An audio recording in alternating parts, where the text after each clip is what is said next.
உலக ரட்சகரமாகிய இயேசு கிறிஸ்து நாமத்தினாலே இந்த ஆன்லைன் மூலமா எங்களோடு கூட அடிமையோடு கூட இணைந்து ஆராதிக்கிற ஒவ்வொருவரையும் கர்த்தர் தாமே ஆசீர்வதிப்பாராக. இது நிரந்தரமாக இருக்கக்கூடாது.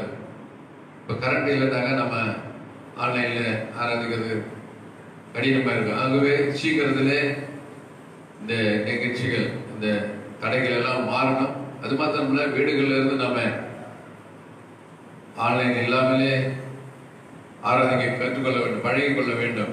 கர்த்தர் சமூகத்தில் உட்கார்ந்து அவருடைய வேதத்தை வாசித்து பாடி துதித்து கர்த்தர் நாமத்தை மேம்படுத்த நம்மை ஒப்புக் கொடுக்க வேண்டும். இதுவே நமக்கு நிரந்தரமாக இருக்கக்கூடாது. ஆகவே நினைவில் வைத்துக் கொள்ளுங்கள். ஆகவே தொடர்ந்து கர்த்தர் நாமம் மையப்படணும், விடுதலையோடு ஆராதிக்க. ஆகவே நம்ம அந்த சூழ்நிலை கர்த்தர் நமக்கு உருவாக்கி தருவாராக. இன்றைக்கு நாம செய்தியாக தெரிந்து கொள்ளப்பட்ட வேத பகுதி ராமருக்கு எழுதின நிருபம் 12ஆம் அதிகாரம் 16வது வசனம் வாசி கேட்போம்.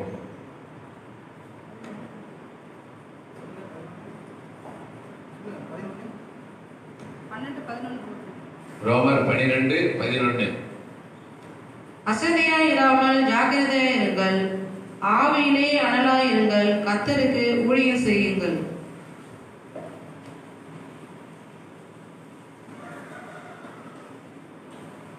கர்த்தர் தாமே தம்முடைய வசனத்தை நமக்கு ஆசீர்வதித்து வருவாராக. இங்கு வாசிக்கப்பட்ட இந்த வேத பகுதியில் பார்க்கிறோம், பவுலடியார் ரோமாபுரி சபைக்கு மாத்திரமல்ல, அங்கே இன்ட்ரடக்ஷன் அறிமுகப்படுத்தும் போது அங்க சொல்றாரு, பரிசுத்தவான்களாகும்படி அழைக்கப்பட்ட அனைவருக்கும் சொல்லி.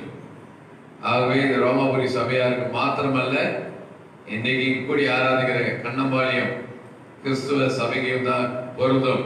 இப்படிதான் பார்க்கிறோம். ரோமாபுரியில் உள்ள தேவ பிரியரும் பரிசுத்தவான்களாகும்படி அழைக்கப்பட்டவர்களுமாகி அனைவருக்கும் எழுதுகிறதா சொல்றார். நம்ம எல்லாரும் பரிசுத்தவான்களாகும்படி நாம் அழைக்கப்பட்டிருக்கிறோம். ரோமர்ல சொல்றாரு, யாரை முன்குறித்தாரோ அவர்களை அழைத்து இருக்கிறார், யாரை அழைத்தாரோ அவர்களை மகிழ்வுபடுத்தி இருக்கிறார் சொல்லி வாசிக்கிறோம். ஆகவே இந்த வசனம், இந்த வேத பகுதி ரோமாபுரி சபையாருக்கு மாத்திரமல்ல. அவர்தான் இங்க சொல்றாரு, அசதியாயிராமல் ஜாக்கிரதையாயிருங்கள், ஆவியிலே அனலாயிருங்கள், கர்த்தருக்கு ஊழியம் செய்யுங்கள். அது இங்க பார்க்கிறோம். அசதிக்கு எதிர் பதம் ஜாக்கிரதையாருங்க. அது எதையுமே வார்த்தோடு சொல்றாரு. எதையுமே 48:10. கர்த்தருடைய வேலையை அசதியாய் செய்கிறவன் சபிக்கப்பட்டவன், ரத்தம் சிந்தாதபடிக்கு தன் பட்டயத்தை அடக்கிக் கொள்ளுகிறவன் சபிக்கப்பட்டவன். பாருங்க, எதையுமே தீர்க்கதரிசி ரொம்ப பார்த்தோடு சொல்றாரு, கர்த்தருடைய வேலையை அசதியாய் செய்கிறவன் சபிக்கப்பட்டவன் தான்.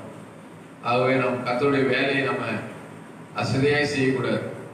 ஜெபிக்கிறதுல அசதி இருக்கக்கூடாது. வேத வசனத்தை வாசிக்கிறதுல தியானிக்கிறதுல அசதி இருக்கக்கூடாது. தேவனுக்காக கொடுக்கிற காரியத்துல அசதி இருக்கக்கூடாது. தேவனை தேடுகிற காரியத்துல அசதி இருக்கக்கூடாது. ஆகவே ஆராதனை நேரம் 9 மணின்னு சொன்னா அசதியா இருந்துட்டு 10 மணிக்கு வரக்கூடாது. ஆராதனை 9 மணிக்குன்னு சொன்னா 8:55க்கு வந்துடணும். ஏனென்றால் அதுக்கு முன்னாலே நம்ம ஆராதிக்கிற தேவன் வந்துட்டாரு. சொல்றாரு, எங்கே என் நாமத்தினால 2-3 பேர் கூடி இருக்கிறீங்களோ அவர் மத்தியில நான் வாசமா வந்திருக்கிறது சொல்றாரு. ஆகவே அவர் நேரத்தோடு வந்துடுறாரு. நம்ம இஷ்டமா வருகிறோம். ஆகவே ஆராதனை காரியங்கள்ல நமக்கு அசதி இருக்கக்கூடாது. ஆண்டோடைய காரியங்களை அசதி இருக்கக்கூடாது.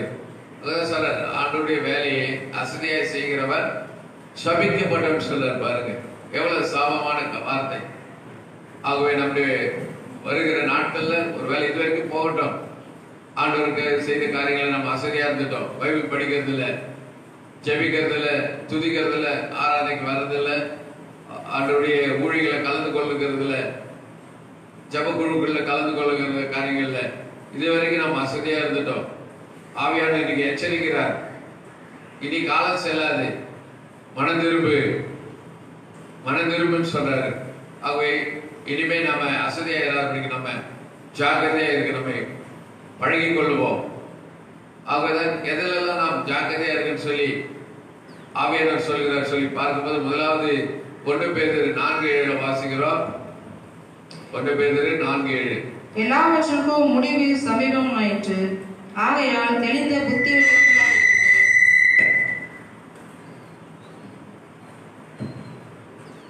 எல்லாவற்றுக்கும் முடிவு சமீபமாயிற்று, ஆகையால் தெளிந்த புத்தி உள்ளவர்களாயிருந்து ஜெபம் பண்ணுவதற்கு ஜாக்கிரதை உள்ளவர்களாயிருங்கள். சொல்றாரு பாருங்க, பேதுரு அப்போஸ்தலன் சொல்றாரு, ஜெபம் பண்ணுவதற்கு நாம ஜாக்கிரதையா இருக்கணுமா. எதற்கு ஜாக்கிரதையா இருக்கணுமா இல்லையோ, ஜெபிப்பதற்கு நாம ஜாக்கிரதையா இருக்கணும். ஏனென்றால் ஜெபம் ஜெயித்து கொண்டு வரும். ஜெபம் தேவனோடு கூட இருக்கிற உறவை புதுப்பிக்கும். ஜெபம் தேவனோடு கூட நாம பேசுகிற ஒரு காரியம். அதான் சொல்றாரு, பிரேயர் பிரிங்ஸ் விக்டரி. ஜெபமே ஜெயம். நம்முடைய ஜெபதூபம் மேல போக போக ஆசீர்வாதம் இறங்கி வருமா. அதுதான் நாங்க பார்க்கிறோம். நாம ஜெபம் பண்ணுவதற்கு ஜாக்கிரதை உள்ளவர்களாயிருங்க. இந்த நெருக்கடியான காலத்துல ஆவியானவர் நமக்கு கொடுக்கிற ஆலோசனை, நம்ம ஜெபிக்கிறதுல ஜாக்கிரதையா இருக்கணும். தேசத்துக்காக, அழிந்து போகிற ஆத்துமாக்களுக்காக நம்ம ஜெபிக்கணும். இன்னைக்கு கொரோனா வைரஸ்னால பாதிக்கப்பட்டிருக்கிற மக்களுக்காக, அவர்களுக்கு ட்ரீட்மெண்ட் கொடுக்கிற டாக்டர்ஸ்க்காக, நர்சஸ், அப்படியே டெக்னீஷியன், சுகாதார பணியில இருக்கிற மக்களுக்காக, ஒழுங்குபடுத்துகிற போலீஸ் துறைக்காக, வருவாய் துறைக்காக நம்ம ஜாக்கிரதையா இருக்கணும். அவங்களுக்காக நம்ம ஜெபிக்கணும். குடும்பத்தை எல்லாவற்றையும் தியாகம் பண்ணி அவங்க செய்கிறாங்க. போலீஸ்கார வெயிலும் கூட பார்க்காம நடு ரோட்ல நின்று ஒழுங்குபடுத்துறாரு. குடும்பத்தை விட்டுட்டு எல்லா விதமான காரியங்களை தியாகம் பண்ணி வந்து நிற்கிறாரு. அப்படிப்பட்ட மக்களுக்காக நாம் ஜெபிக்கணும். அது மாத்திரமல்ல, எல்லா தேசத்திலையும் இந்த வைரஸ் கொத்து கொத்தாய் ஆத்மாக்களை நரகத்துக்கு நேராக கொண்டு போறோம் மறித்து. அவர்தான் சொல்றாங்க பாருங்க, அமெரிக்க அதிபதி ட்ரம்ப் சொல்றாரு, ஆட்சியாளரால ஒண்ணு முடியாதுங்க, இனிமே நீங்க போய் ஜெபம் பண்ணுங்க. அவரே ஜெபம் பண்றாரு. அமெரிக்கா தேசம் வல்லரசு தேசம். அப்படிப்பட்ட ஜனாதிபதி ட்ரம்ப் சொல்றாரு, எங்களால ஒன்றும் செய்ய முடியாது, ஒரே ஒரு காரியம், நீங்க போய் ஜெபம் பண்ணுங்க. அவங்க பாருங்க, ஜெபத்துக்கு அவ்வளவு வல்லமை இருக்கு. அதாங்க சொல்றாரு பேதுரு அப்போஸ்தலன், ஜெபம் பண்ணுவதற்கு நாம ஜாக்கிரதையுள்ளவர்களாக இருக்க வேண்டும். ஜெபிக்கணுங்க. சோர்ந்து போகாம ஜெபிக்கணும், இடைவிடாமல் ஜெபிக்கணும், விசுவாசத்தோடு நம்ம ஜெபிக்கணும். அவங்க அப்படி ஜெபிக்கும் போது நிச்சயமா இந்த கொரோனா வைரஸ் சீக்கிரத்துல முடிவு வரும். நம்ம இன்னும் சரியானபடி ஜெபிக்கல. ஜெபிக்க கற்றுக் கொடுக்கிறாங்க நிறைய தேவதாசர்கள் இல்லைங்களா. ஒவ்வொரு மாலை 7 மணிலிருந்து 9 மணி வரைக்கும் கூட பார்க்கிறோம். அருமையான தேவதாசர் மோகன்சி லாசரஸ் அவருங்க எல்லா தேசத்தினுடைய தேவ பிள்ளைகளை இணைத்து மீடியா வாயிலாக ஜெபிக்க வைக்கிறார். ரொம்ப இந்த நாட்டில் அது ரொம்ப பிரயோஜனமா இருக்குது. ஆகவே நாம ஜெபிக்கணும். அவர்தான் சொல்றாரு, ஜெபம் பண்ணுவதற்கு ஜாக்கிரதையா உள்ளவர்களா இருக்கப்பா. அழகா சொல்றாரு. இவர்தான் ஒரு காலத்துல எச்சமென்னை தோட்டத்துல ஆண்டவர் ஜெபிக்கும்படியே கொண்டு போனாரு. 3 பேர் விசேஷ சீசர்கள், பேதுரு, யாக்கோபு, யோவான். அவங்களை ஜெபம் பண்ண சொல்லிட்டு ஆண்டவர் தனியே போய் ஜெபம் பண்ணார். பிதாவே, இந்த பாத்திரம் என்னை விட்டு நீங்க கொடுமானால் நீங்கிட்டோம், ஆனால் என் சித்தத்தின்படி அல்ல, இப்படி சித்தத்தின்படி ஆக்கணும் சொல்லி ஜெபிக்கிறாரு. ஜெபித்து விட்டு வந்து பாக்குறாரு, ஜெபம் பண்ண சொன்னமே பேதுரு, யாக்கோபு என்ன செய்யறாங்க பார்த்தா தூங்கிட்டு இருக்கிறாங்க. எழுப்பி கேட்கிறாரு, எனக்காக 1 மணி நேரம் விழித்து இருக்க கூடாதா? அவர் சொல்றாரு, மாம்சம் பலவீனமானது, ஆவியோ உற்சாகம் உள்ளது. பாருங்க, அங்க ஜெப குறைவினால அங்க பார்க்கிறோம் இயேசுவை அங்க நியாய தீர்ப்பு செய்யும்போது கூட ஒரு சாதாரண ஒரு வேலைக்காரி மத்தியில மறுதளித்தார். இவரு நான் அவர் அறியன்னு சொல்லி சபிக்கவும் சத்தியமானம் தொடங்கினோம் பேதுரு. ஆனால் பெந்தெகோஸ்தே நாளன்று பரிசுத்த ஆவியானவர் நிறைவை பெற்றுக்கொண்ட பிறகு எந்த மக்கள் மத்தியிலே ஆண்டவரை மறுதளித்தாரோ அதே மக்கள் மத்தியிலே அங்கே தைரியமா பேசுறார். இயேசுவை பிடித்து ஆணி அடித்து சிலுவையை கொலை செய்தீர்கள், இது உங்களையும் உங்கள் பிள்ளைகளையும் சாருன்னு சொன்னார்.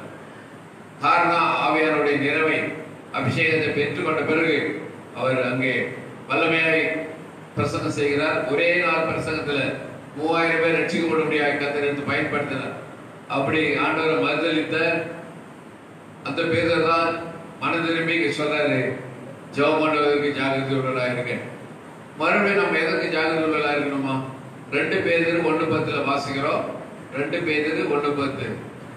ஆகையால் சகோதரரே, உங்கள் அழைப்பையும் தெரிந்து கொள்ளுதலையும் உறுதியாக்கும்படி ஜாக்கிரதையாயிருங்கள். இவைகளை செய்தால் நீங்கள் ஒரு காலம் இடறி விழுவதில்லை. இங்க மறுபடியும் ஞாபகப்படுத்த பாருங்க, நாம் அழைக்கப்பட்ட அழைப்பையும் நம்முடைய தெரிந்து கொள்ளுதலையும் நாம் உறுதியாக்கும்படி ஜாக்கிரதையா இருக்கணுமா? தெரிந்து கொள்ளுது இல்லை, அழைக்கப்பட்டோம். தேவன் நம்ம அசுத்தத்திற்கல்ல பரிசுத்தத்துக்கு அழைத்திருக்கிறார் சொல்லி வாசிக்கிறோம். நம்முடைய தாயின் கருவில் உருவாகுனே நம்மை பேர் சொல்லி அழைத்திருக்கிற தேவன்.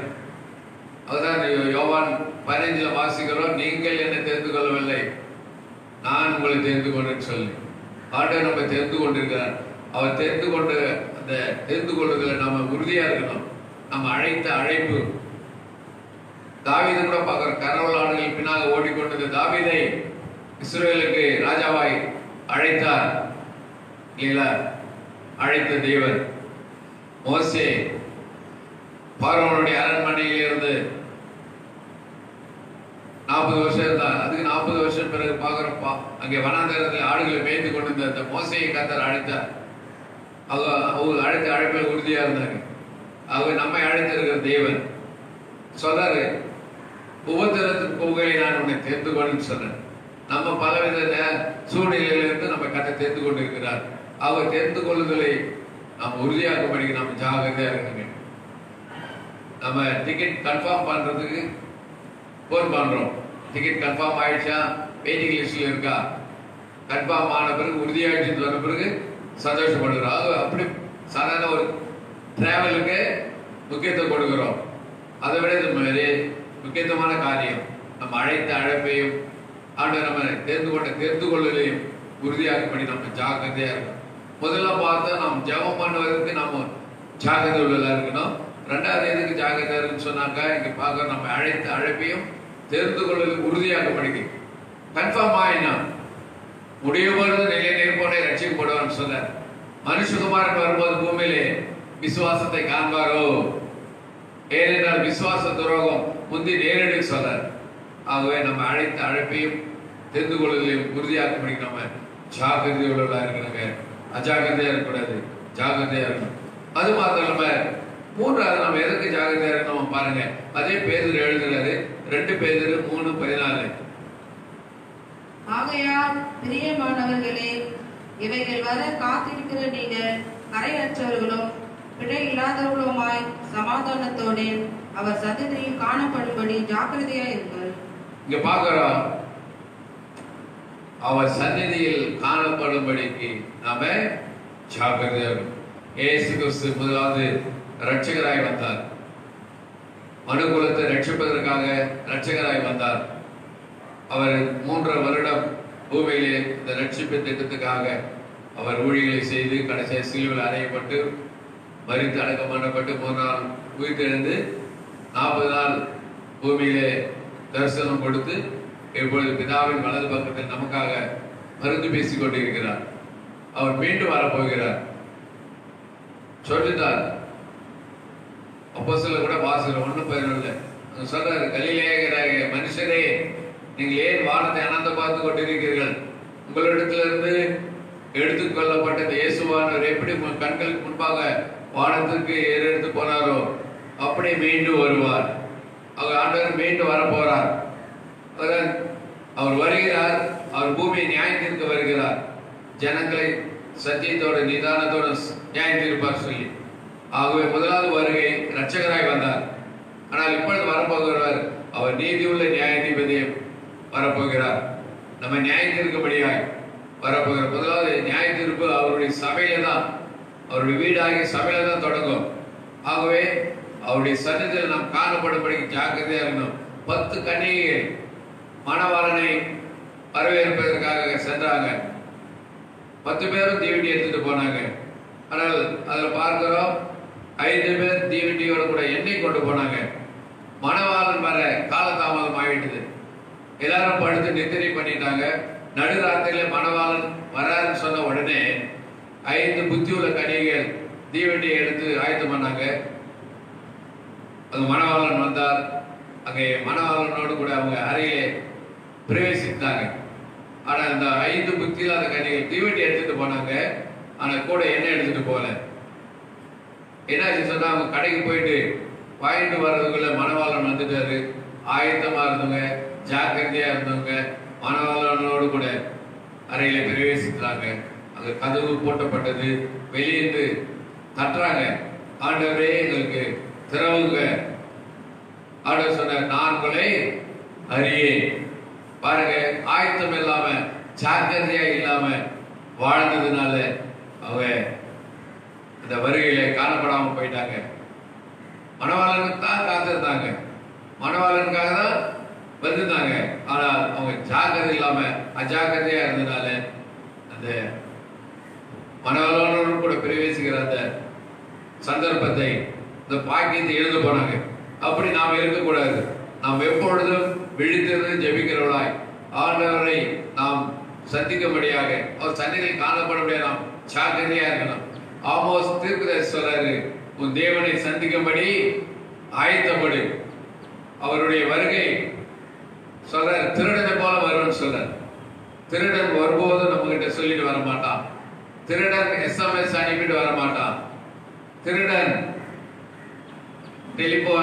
டெலிகிராம் அனுப்பிட்டு வர மாட்டான். நம்ம நன்றாய் சாப்பிட்டு நன்றாய் தூங்கும் போது அந்த நினையாத நேரத்தில் வருவான்.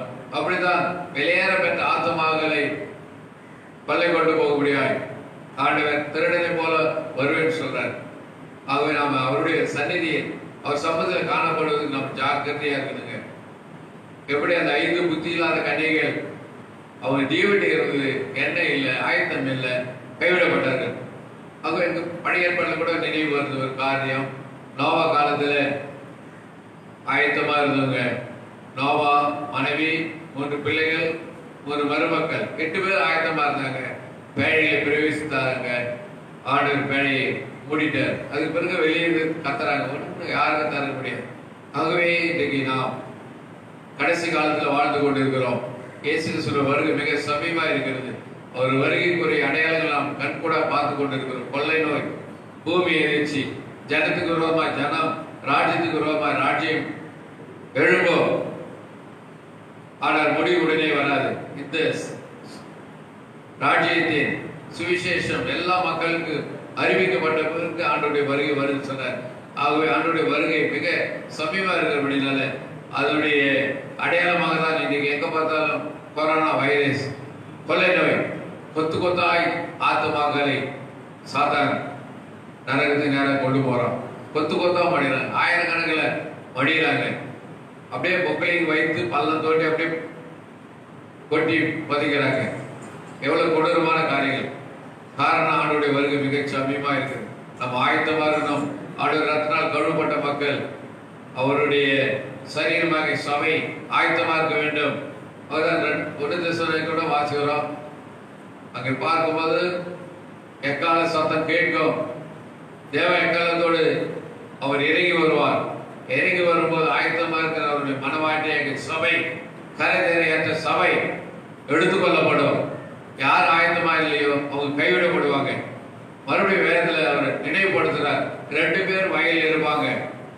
ஒருவர் ஏற்றுக்கொள்ளப்படுவார், ஒருவர் கைவிடப்படுவார். 2 பேர் இயந்திரம் அரைப்பார்கள், ஒருவர் ஏற்றுக்கொள்ளப்படுவார், ஒருவர் கைவிடப்படுவார். 2 பேர் ஒரே படத்தில் இருப்பாங்க, ஒருவர் ஏற்றுக்கொள்ளப்படுவார், ஒருவர் கைவிடப்படுவார். ஆகவே இங்க ஆயத்தமா இருக்கிற ஜாக்கிரதையா இருங்க, அவங்க எடுத்துக்கொள்ளப்படுவாங்க. ஜாக்கிரதை இல்லைன்னு சொன்னா நம்ம கைவிடப்படுவோம்.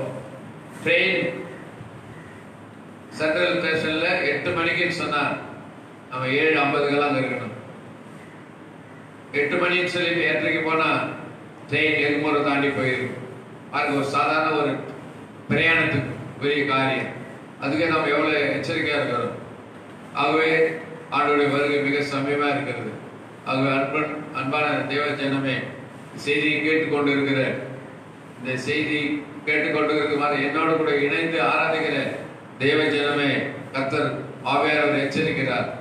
அவங்கதான் ஜாக்கிரதையா இருங்க, ஜெபம் பண்ணுவதற்கு ஜாக்கிரதையா இருங்க, நாம் அழைக்கப்பட்ட அழைப்பை உறுதியாக படிக்க ஜாக்கிரதையா இருங்க, அவருடைய சந்நிதியில் காணப்படும்படி நாம் ஜாக்கிரதையா. அடுத்து சொல்றாரு, ஆவியிலே அனலாயிருங்க.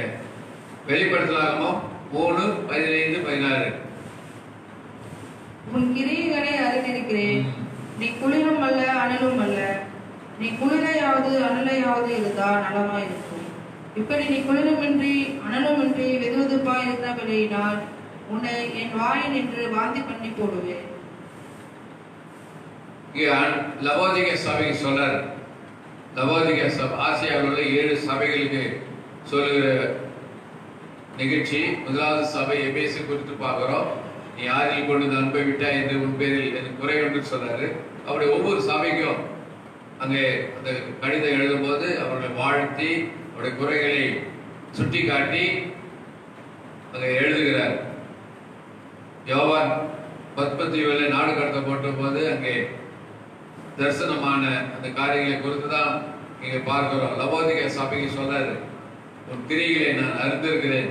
ஆண்டவருக்காக பிரயாசப்பட்ட கிரியைகள், ஊழியத்துக்காகப்பட்ட பிரயாசப்பட்ட கிரியைகள் எல்லாவற்றையும் நான் அறிந்திருக்கிறப்பா. ஆனாலும் நீ எப்படி இருக்கிற? குளிரும் அல்ல அனலும் அல்ல. நீ குளிராவது அனலாவது இருந்தா நலமா இருக்கும். குளிருமின்றி அனலுமின்றி வெது வெதுப்பான காரியம் இருக்கபடினால உன்னை வாய்ந்து வாந்தி பண்ணி போட சொல்ல. பாருங்க, நம்முடைய ஆவிக்குரிய ஜீவிதத்தில் கூட அனலாய் இருக்கணும். அனலாய் இருக்கும் போது சத்துரு நம்ம ஒண்ணுமே செய்ய முடியாது. நல்ல நெருப்பு பத்தி எரியிற இடத்துல எறும்போ ஈயோ நெருங்க முடியாது, அந்த சுருங்கிடுவாங்க. அப்படி நம்முடைய ஆவிக்குரிய ஜீவிதத்துல அனலா இருக்கணும். எப்படி அனலா இருக்க முடியும்? வேதத்தை வாசிக்கிறதுல, அதை தியானம் பண்ணுகிறதுல, ஜெபிக்கிறதுல, துதித்து பாடுகிறதுல, எப்பொழுதும் ஆண்டவருடைய பிரசன்னத்தோடு கூட இருக்கும்போது, அந்த ஆவிக்குரிய காரியங்களை நாம் அனலா இருக்கும்போது சத்துரு நம்ம நெருங்கவே முடியாது, சத்துரு தொட முடியாது. அதனால சொல்றாரு, நீ அனலமின்றி குளிரமின்றி வெதுவெதுப்பா இருக்கப்படினால உன்னை என் வாயிலிருந்து வாந்தி பண்ணி போடுன்னு சொல்றாரு. எனக்கு அன்பான சகோதரி சகோதரி, நாம ஆண்டவரை வாமிட் பண்ண வைக்கிறோம். போதும், வெதுவெதுப்பா இருந்த வாழ்க்கை போதும், வெதுவெதுப்பா இருந்த கிறிஸ்துவை ஜீவியும் போதும். இன்னைக்கு ஆவியானவர் நம்மளோட கூட பேசுறாரு. ஆக இனிமே நாம ஆவிக்குரிய ஜீவியத்துல அனலா இருக்கணும். வேத வசனத்தை வாசிக்கிறதுல, ஜெபிக்கிறதுல, துதிக்கிறதுல நம்ம அனலா இருக்கணும். அதான் சொல்றாரு, நீ அனலும் இல்லை குளிரும் இல்லை, நீ வெதுவெதுப்பா இருக்கிறபடினால உன்னை வாயிலிருந்து வாந்தி பண்ணி போட போற. வாந்தி சகிக்க முடியாத ஒரு காரியம். யாராவது விரும்ப மாட்டாங்க வாந்தி பண்ணி போறது. ஆகதான் நாம அப்படி ஆண்டவரை நம்ம வாமிட் பண்ண வைக்காதபடிக்கு அவங்க கொடுக்கப்படுகிற இந்த கொஞ்ச காலத்துல வருகிற நாட்களை நம்ம ஆவிக்குரிய காரியங்களை நம்ம அனலாக இருக்கணும். அதான் அந்த எப்ராயிமை குறித்து சொல்லும் போது, எப்ராயிம் நீ திருப்பி போடப்படாத அப்பம் சொல்றார்.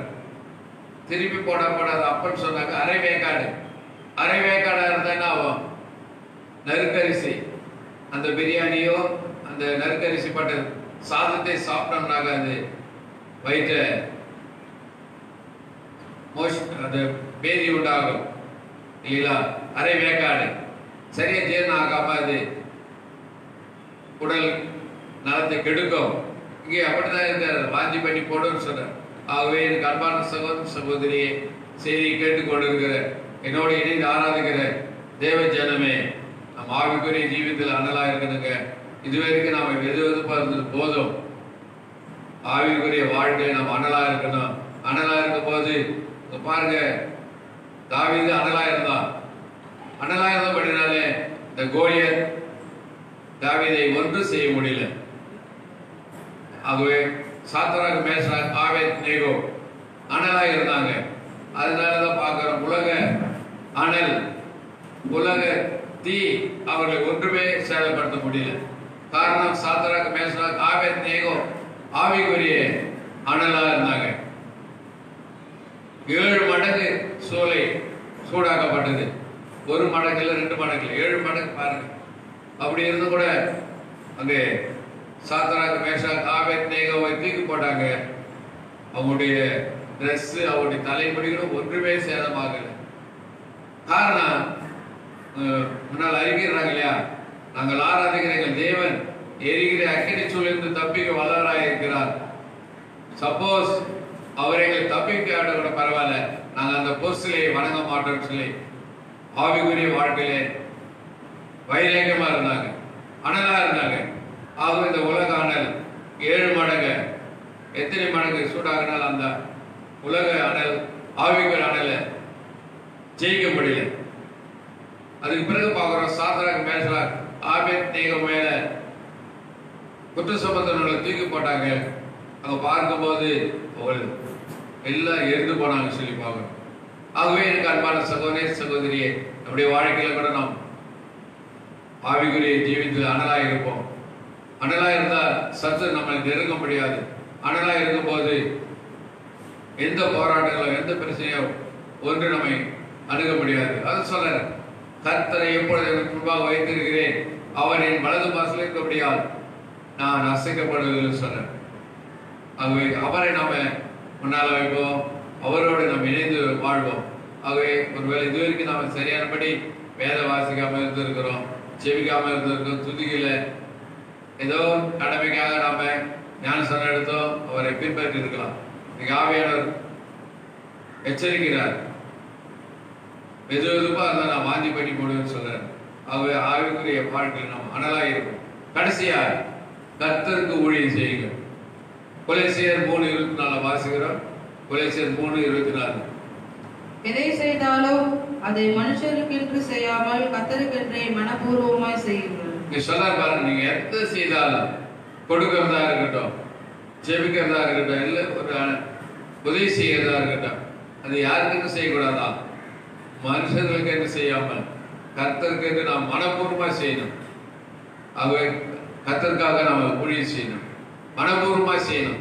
அங்க பேதுரு சொல்லும்போது அவலட்சணமான ஆதாயத்துக்காக அல்ல, இருமாப்பாய் அல்ல, அங்க எச்சரிப்பாரு மேய்ப்பனை குறித்து.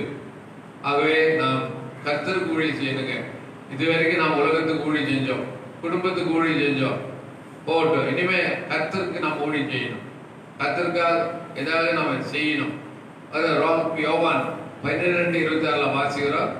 யோவான் 12:26. ஒருவன் எனக்கு ஊழியம் செய்கிறவனானால் என்னை பின்பற்ற கடவன். நான் எங்கே இருக்கிறேனோ அங்கே என் ஊழியக்காரனும் இருப்பான். ஒருவன் எனக்கு ஊழியம் செய்தால் அவனை பிதாவானவர் கனப்படுவார். பாருங்க, அழகா சொல்றாரு, ஒருவன் எனக்கு ஊழியம் செய்வானால் அவனை பிதாவானவர் கனப்படுவார். ஒருவேளை நீங்க ஊழியம் செய்து உங்க பாஸ்டரால, உங்க போதகரால கனப்படுத்தாம மறந்து போயிருக்கலாம், விட்டுட்டு இருக்கலாம் அவரு. ஆனால் நம்மை சிருஷ்டித்த, பேசுவதை அழைத்த ஆண்டவர் சொல்றாரு, பிதாவான நம்மை கனம் பண்ணுகிறாரா இல்லையா? அவங்க பாருங்க, ஒருவன் எனக்கு ஊழியம் செய்வாரானால் அவனை பிதாவானவர் என்ன பண்ணுவாரா, கனம் பண்ணுவாருங்க. நீங்க ஊழியம் செய்யுங்க, ஊழியம் செய்யுங்க. ஊழியன்றது பெரிய மேடை போட்டு மைக்கு பிடிச்சி செய்யறது இல்லை. இந்த லேகோனாக பிசாசு பிடித்து வந்து பார்க்கிறோம். அவன் புத்தி தெளிவு இல்லாம சங்கிலினால் கட்டப்பட்டு அவன் கல்லறையிலே குடியிருந்தான். அவனை பார்த்து ஆண்டவர், அசுத்தாவே இவனை விட்டு புறப்பட்டு போன்னு சொன்னார். ஏறக்குறைய 2000 பன்றிகள் மேட்டிலிருந்து போய் கடல்ல விழுந்து மாண்டு போனது. அதுக்கு பிறகு பார்க்கிறோம், புத்தி தெளிந்து வஸ்திரம் தரித்து ஆண்டவருடைய பாதப்படியில் அமர்ந்திருக்கிறான். அவன் கேட்கிறான், ஆண்டவரே நான் உம்மோடு கூடவே இருக்க போறேன்னு சொல்லி. ஆண்டவர் சொன்னார், இல்லப்பா, கர்த்தர் உனக்கு இறங்கி செய்ததை போய் மற்றவர்களுக்கு சொல்லு. நீ பெற்ற நன்மையை மற்றவர்களுக்கு போய் சொல்லுப்பா. ஆகவே கர்த்தர் நம்மை ரட்சித்தார். நம்ம எப்படி இருந்தோம், நம்ம எப்படி இருக்கிறோம், வித்தியாசத்தை தான் நம்ம மற்றவர்களுக்கு சொல்லணும். கர்த்தர் உங்களுக்கு என்ன நன்மை செய்தார் அதான் சொல்லணும்.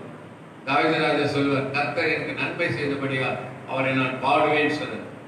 ஆகவே ரட்சிக்கப்பட்டிருக்கிற தேவ ஜனமே சும்மா இருக்கக்கூடாது, சும்மா இருக்கக்கூடாது. ஆண்டவர் கேட்கிறாரு, உனக்காக நான் மரித்தேனே, எனக்காக நீ என்ன செய்தாய்? வின்சென்ட் சர்ச்சில் கேட்பாரு, அழகா சொல்றாரு, நாடு உனக்கு என்ன செய்ததுன்னு கேட்காத, நாட்டுக்காக நீ என்ன செய்தாய். உண்மைதான், உனக்காக நான் மரித்தேனே. 3 மணி நேரம் சபிக்கப்பட்ட சிலுவையில தொங்கி கடைசி சொட்டு ரத்தம் பூமியில சிந்தர வரைக்கும் நான் பாடுபட்டேன். உன்னுடைய கையை செய்த பாவத்துக்காக என் கையில ஆணி ஏற்றுக்கிட்டேன். உன் கால் செய்த பாவத்துக்காக என் கால் ஆணி ஏற்றுக்கிட்டேன். உன் தலை செய்த பாவத்துக்காக என் தலையில முள்முடி ஏற்றுக்கொண்டேன். நீ பொல்லாத சிந்தனை பண்ணதுனால உன்னுடைய இருதயத்தில் கொத்தப்பட வேண்டிய அந்த ஈட்டி என்னுடைய இருதயத்தில் கொத்த நான் ஏற்றுக்கொண்டேன். சொல்ற, உனக்காக நான் மரித்தேனே, எனக்காக நீ என்ன செய்தாய். என்ன செஞ்சிருக்கிறோம் பாருங்க. ரட்சிக்கப்பட்டு 15 வருஷம் இருக்கிறோம், ரட்சிக்கப்பட்டு 20 வருஷமா இருக்கிறோம், ரட்சிக்கப்பட்டு 30 வருஷமா இருக்கிறோம். என்ன செஞ்சுக்கிறோம்? எதை நம்ம ஆண்டவருக்காக செய்திருக்கிறோம்? காணிக்கை கொடுக்கிறது, தசம்பா கொடுக்கிறது அடுத்த காரியம். ஆத்துமாக்கள் நம்ம ஆதாயம் பண்ணியிருக்கிறோமா? ஆண்டவருடைய பாரமே ஆத்துமா ஆதாயம் தான்.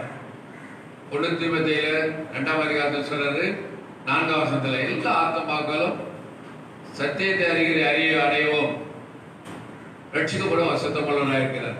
ஆகவே ஆத்துமா தான் ஆண்டவருக்கு மெயின். ஆத்துமாக்களுடைய சாவை விரும்புகிற தேவன் அல்ல. ஆகவே ஆத்துமாக்களுக்காக தான் அவர் வந்தார். அதான் சொல்றார், மனுஷன் உலகம் முழுவதையும் ஆதாயப்படுத்திக் கொண்டாலும் தன் ஆத்மாவை நஷ்டப்படுத்தினான், அவனுக்கு லாபம் என்ன? ஒன்றுமே இல்லை. ஆத்மா வெளியேற பெற்றது. கிளாரா கனகராஜாவை பாடுவாங்க, சரீரம் மண்ணுதான், ஆனால் சரீரத்துக்குள்ள இருக்கிற அந்த மண்ணுக்குள்ள இருக்கிற ஆத்மா பொண்ணு. இன்னைக்கு பொண்ணு 34,000 35,000 ஒரு சவரன். அதை விட இது மேலான ஆத்மா. அவங்க எனக்கு அன்பான சகோதரி சகோதரி, ஆத்மா தான் செய்துங்க. ஆண்டவருக்காக நம்ம எதையாக செய்யணும். இங்க பாருங்க, மேய்ப்பர்கள் ஆண்டவராக இயேசு கிறிஸ்துவை குழந்தையை கண்டு படிந்து கொண்டு வாய் மூடிக்கிட்டு வரல, வர வழியெல்லாம் பிரசுத்தம் பண்ணிட்டு வராங்க.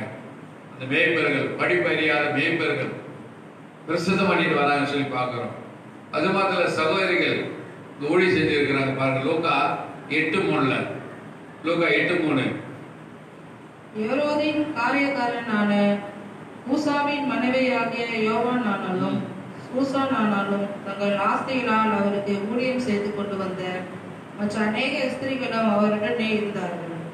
இங்க பாருங்க, சூசன்னா யோவான்னா என்ன பண்ணலாம்? தங்கள் ஆஸ்திகளால் ஆண்டவருக்கு ஊழியம் செய்தார்கள் சொல்லி பார்க்கிறோம். ஆகவே என் அன்பான சகோதரி சகோதரியே, இந்த செய்தியை கேட்டுக்கொண்டிருக்கிற என்னோடு கூட ஆராதிக்கிற தேவ ஜனமே, கர்த்தருக்காக நாம் ஊழியம் செய்யுங்க. இனி காலம் செல்லாதுங்க. உன்னோட வேலை செய்கிறவர்களுக்கு சொல்லு, இயேசு நல்லவர், இயேசு உனக்கு சமாதானம் கொடுக்கிறார், இயேசு உனக்கு சுகத்தை கொடுக்கிறார், இயேசு உனக்கு வாழ்வு கொடுக்கிறார். சொல்லுங்க, இதுதான் சின்ன சின்ன காரியங்கள். இயேசு உனக்கு நன்மை செய்கிறார், இயேசு உனக்காக ரத்தம் சிந்தினார், இயேசு உன் பாவத்தை மன்னிக்கிறார். ஆகவே இதுவரைக்கும் நம்ம வாய் மூடிட்டு இருந்தோம். இனி அப்படி இல்லாத ஒருவருக்காக ஒரு நாளைக்கு ஒருவருக்கு இயேசு பற்றி நாம் சொல்ல வேண்டும். ஒரு நாளைக்கு ஒருத்தருக்கு. ஆகவே நம்ம ஊழியம் செய்யணும். அதுதான் அருமையான வில்லியம் கேரி சொல்லி அங்கே கல்கட்டாவில் வந்து ஆண்டவருடைய ஊழியத்தை செய்த சிராம்பூர் யூனிவர்சிட்டி, பைபிள் யூனிவர்சிட்டி ஸ்தாபித்தவர். அவர் சொல்றாரு, தேவனுக்காக பெரிய காரியங்களை செய்யுங்க. அதுக்கப்புறம் சொல்றாரு, தேவனிடத்திலிருந்து பெரிய காரியங்களை எதிர்பாருங்கள். Do great things for Jesus. Expect great things from Jesus. நம்ம தேவனுக்காக பெரிய காரியங்களை செய்த பிறகுதான் அவரிடத்து நாம் பெரிய காரியங்களை எதிர்பார்க்க முடியும். நம்ம ஒண்ணுமே செய்யாம எதிர்பார்த்தா கிடைக்குமா? கம்பெனில 30 நாள் வேலை செஞ்சுட்டு அடுத்து 1ஆம் தேதி வராத சம்பளத்துக்கு கேட்டா கொடுப்பான். வேலையே செய்யாம முதலாளிகிட்ட போய் சம்பளம் கொடுனா எப்படி கொடுப்பான்? வேலையே செய்யாம போனஸ் கொடு, வேலையே செய்யாம இன்சென்டிவ் கொடுன்னு கேட்டா கொடுப்பானா? இல்ல. நம்ம கர்த்தருக்காக பெரிய காரியங்களை செய்யணுங்க. ஏன்னா நம்முடைய தேவன் பெரிய தேவன். ஆகவே அவர்களுடைய சமூகத்தில் இருக்கிற நாம் பெரிய காரியங்களை செஞ்சுட்டு பெரிய காரியங்களை எதிர்பார்த்தா நிச்சயமா தருவார். அவர் யாரை ஏமாத்துகிறவர் அல்ல. பொய் சொல்ல மனிதன் அல்ல, மனமாற மனுபுத்திரம் அல்ல, அவர் சொல்லியும் செய்யாதிருப்பார். ஆகவே எனக்கு அன்பான சகோதர சகோதரி, கர்த்தருக்கு ஊழியம் செய்யுங்க, கர்த்தருக்கு ஊழியம் செய்யுங்க. மனுஷனுக்கு ஊழியம் செய்யாதுங்க, மனுஷனுடைய மேன்மைக்காக செய்யாதீங்க. கர்த்தர் நம்மை கனப்படுத்துவார், அவருக்காக நம்ம ஊழியம் செய்யணும். பக்கத்தில் இருக்கிறவங்களுக்கு, எதிரில் இருக்கிறவங்களுக்கு, கூட வேலை செய்ய கூட பழகிறவங்களுக்கு சொல்லு. அவங்க கேட்கறாங்களோ இல்லையோ, ஆனா நம்முடைய கடமை சொல்லி ஆக வேண்டும், சொல்லணும். அதான்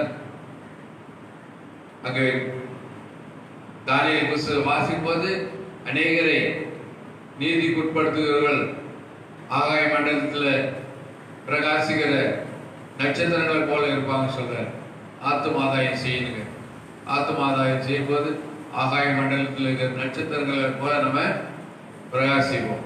நம்ம தான் ஊழி செய்யறவங்க தான். ஆத்துமாதாயம் செய்யறவங்க தான் யாரு? Super star. ஆத்துமாதாயம் செய்யறவங்க தான் சுப்ரீம் ஸ்டார். ஆத்துமாதாயம் செய்யறவங்க தான் லிட்டில் ஸ்டார். உலக பிரபலமான சினிமா ஸ்டார்லாம் மங்கி போயிடும், அது டல் அடிச்சிடும். ஆனால் ஆத்துமாதாயம் செய்யும் போது அதுதான் ஸ்டார், பிரகாசிக்கிற ஸ்டார். செய்து பாருங்க. ஆகவே இங்க சொல்றாரு, அசதியாயிராமல் ஜாகிரதையா இருங்க, ஆவியிலே அனலாயிருங்க, கர்த்தருக்கு ஊழியம் செய்யுங்க.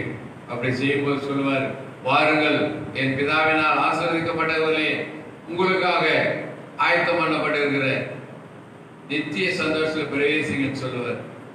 நம்ம ஒன்றுமே செய்யாம பண்ண சொல்லுவார், சபிக்கப்பட்டவர்களே என்னை விட்டு அகன்று போங்க, சாத்தானுக்காகவும் அவன் தூதர்களுக்காக ஏற்படுத்தப்பட்டிருக்கிற நித்திய அக்னியிலே போங்கன்னு. ரெண்டு பிரிவு. ஆகவே வலது பக்கம் இடது பக்கம். நம்ம எந்த பக்கத்தில் இருக்க போறோம்? இது வரைக்கும் நம்ம ஊழியம் செய்யல, அனலா இல்லை, ஜாகிரதையா இல்லை. இன்னைக்கு ஆவியானவர் உணர்த்துறாரு, ஆவியார் நம்மோட பேசுறாரு. அவ ஒப்பு கொடுப்போம். ஆண்டவரே, இனிமே நான் எப்படியாக வந்திருக்கு, நான் உங்களை பற்றி சொல்லுவோம்ப்பா. நான் இனிமே ஒழுங்கா பைபிள் படிப்பேன், ஒழுங்கா ஜெபம் பண்ணுவேன், ஒழுங்கா துதிப்பேன், ஆராதிப்பேன். ஆண்டவரே, இனிமே நான் ஜாக்கிரதையா இருப்பேன். உங்க வருகை நெருங்கிடுச்சுப்பா, எப்போ வரும்னு தெரியாது. ஆனால் நான் சந்திக்கிறதுக்கு உடைய சமூகத்தில் நான் காணப்படுங்க, எப்போ நான் ஜாக்கிரதையா இருப்பேன். என்னை ஒப்பு கொடுக்குறேன், ஒப்பு கொடுப்போம். பாருங்க, பேதரு மனகாசத்தை அழுதாரு, அதனால தான் எடுத்து ஆண்டவர் பயன்படுத்தினார். அந்த யூதாஸ் காரியத்துக்கு மனம் திரும்பல, நான்கு கொண்டு செத்தான். அதை நம்ம திரும்புவோம், மனம் திரும்புவோம், ஒப்பு கொடுப்போம், நம்ம இயலாமை ஒப்பு கொடுப்போம். ஆண்டவர் சொல்றார், என்னது வரை நான் புறமே தள்ளமாட்டேன்னு சொல்றார். நம்ம தள்ளாத தெய்வன், நம்மை ஒவ்வொரு நாளும் நம்மை ஊக்குவிக்கிறவராகிறார். எப்படி அந்த கொயவன் கையில் இருக்கிற மண்பாண்டம் வனையெல்லாம் நம்ம போகிறோம், சிறுங்க அவர்கள் பசங்க வீட்டுக்கு போகும்போது பார்ப்போம், இந்த மிஷினில் வச்சு சுற்றுவார். அது எவ்வளோ அழுக்கான மண், கல், தூசலர் எல்லாத்தையும் எடுத்து அழகாக வணைஞ்சி ஒரு பாத்திரம் செய்கிறார். அப்படிதான் நம்ம ஆண்டவர் கொயவன், நம்மளாம் மண்பாண்டம். நம்மை ஆண்டவர் கையில் கொடுக்கும்போது அவருக்கேற்ற பாத்திரமாய், அவருக்கு உகந்த பாத்திரமாய் நம்ம வணைந்து நம்மை நடத்துவார். அவருடைய சீசர்லாம் பாருங்க, எல்லாம் MABL படிச்சுட்டு வந்தவங்க கிடையாது, BABL படிச்சுட்டு வந்தவங்க கிடையாது. ஒரே ஒருத்தர் தான் படிப்பாளி, பவுல். கமாலியின் பாதப்படியில் படித்தவர், அவர் தான் படிப்பாளி. மீதி பேர்லாம் சாதாரண மீன் பிடிக்கிறது தான். ஒருத்தர் டாக்டர் லூக்கா. மற்றபடி படித்தவங்களை பார்த்தா கவிதா, எல்லாம் மீன் பிடிச்சிட்டு இருந்தவங்க தான். என்பினே வாருங்கள், நான் உங்களை மனசு பிடிக்கலாகுன்னு சொன்னார்.